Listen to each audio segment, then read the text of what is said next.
Are you tired of dealing with the hassle of requesting sender IDs?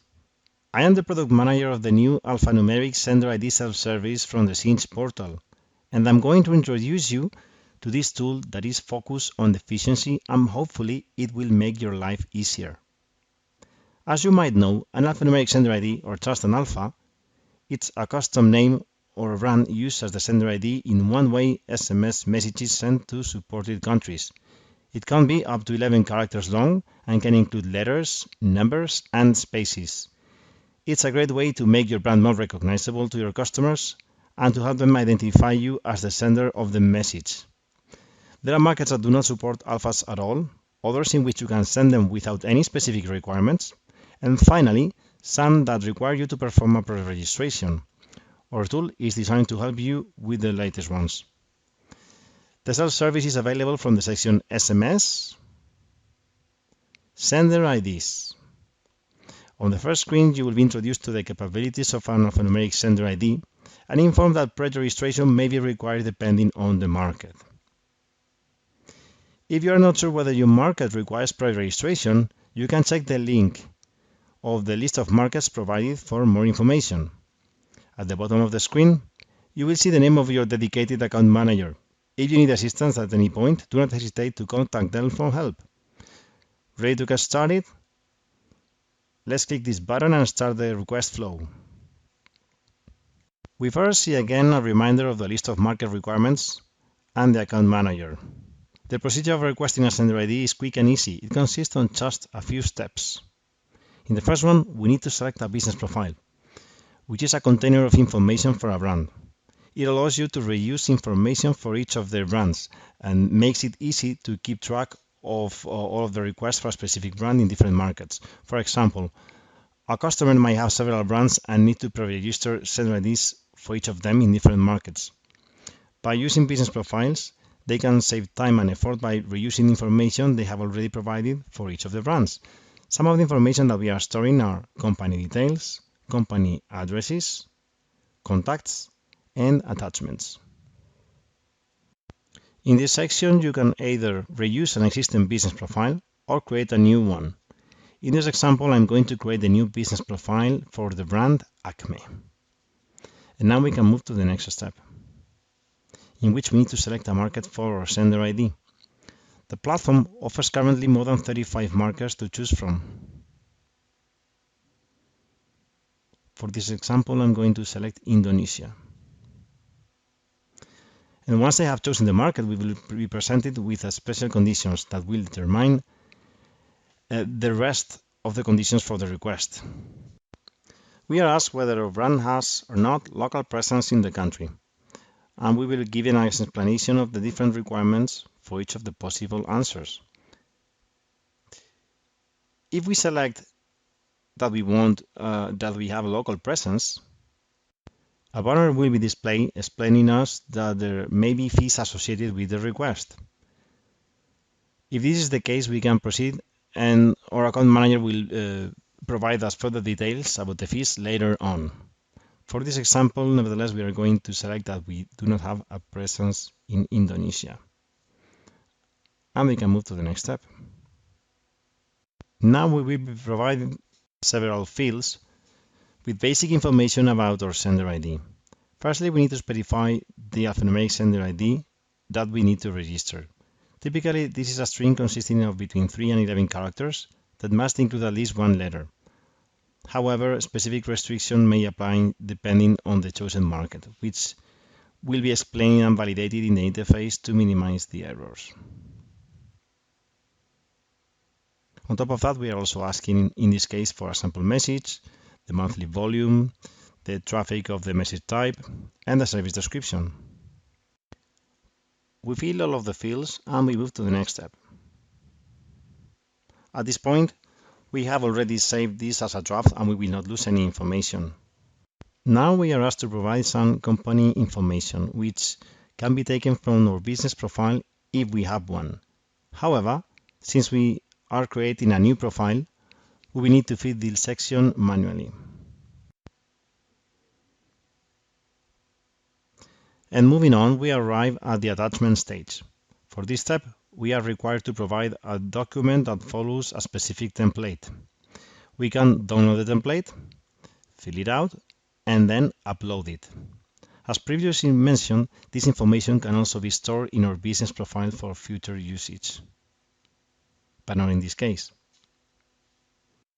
So we upload one document and we move on. In this tab, we have the option to use tags to help us identify our requests in the portal. We can add several tags as needed.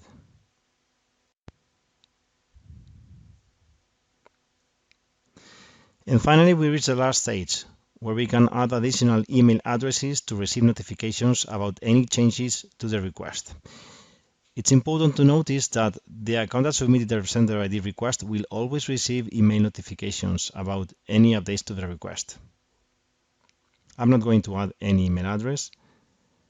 And now at this point, we can either submit the request or save it as a draft, although as I said, it's already saved since the third step. So we are going to submit the request and we get the confirmation screen. We have successfully submitted the request and we will have more information on the completion date within 2 working days.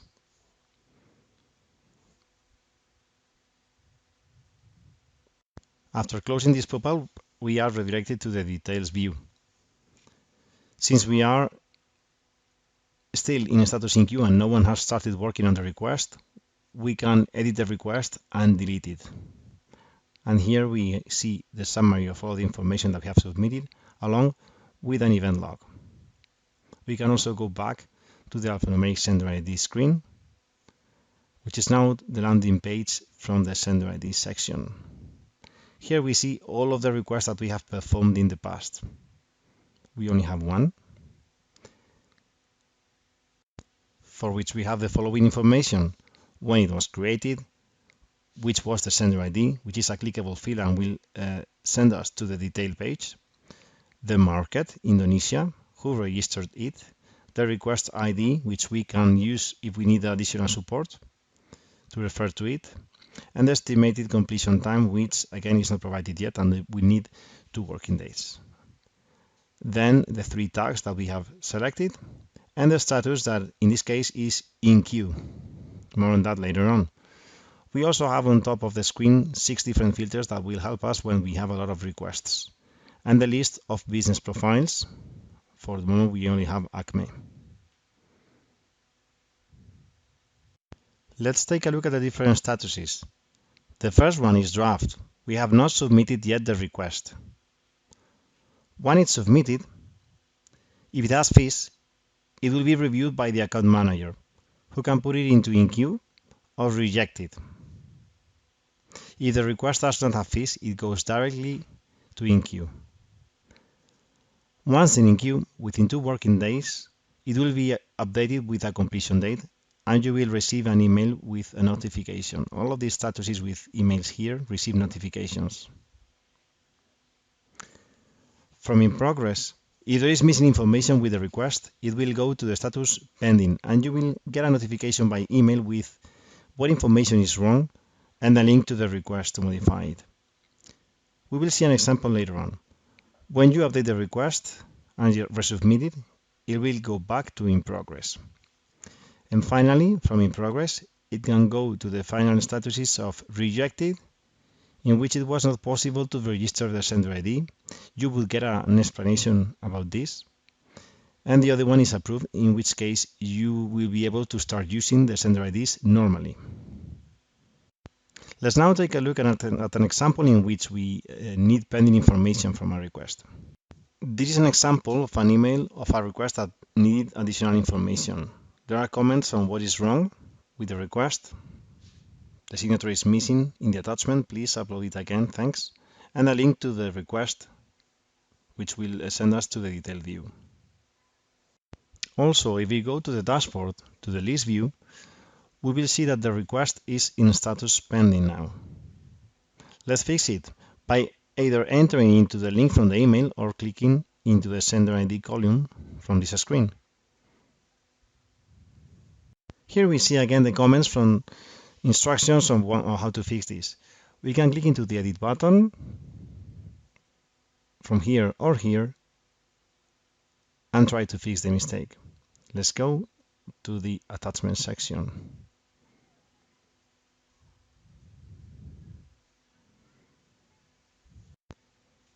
As we were told, we need to upload the correct file. So first we need to delete this one and upload a new one. I'm going to assume that this is the correct one. And now we can go ahead and submit it again. We see again the pop-up informing us that the submission has been correct. And now it's back into in progress, with the event log updated accordingly. If we go back to the sender ID section with the list view, we see also the status in progress. And that's all for the alphanumeric sender ID self-service. I hope you found this presentation helpful and this product boosts your productivity to the next level. Thank you very much.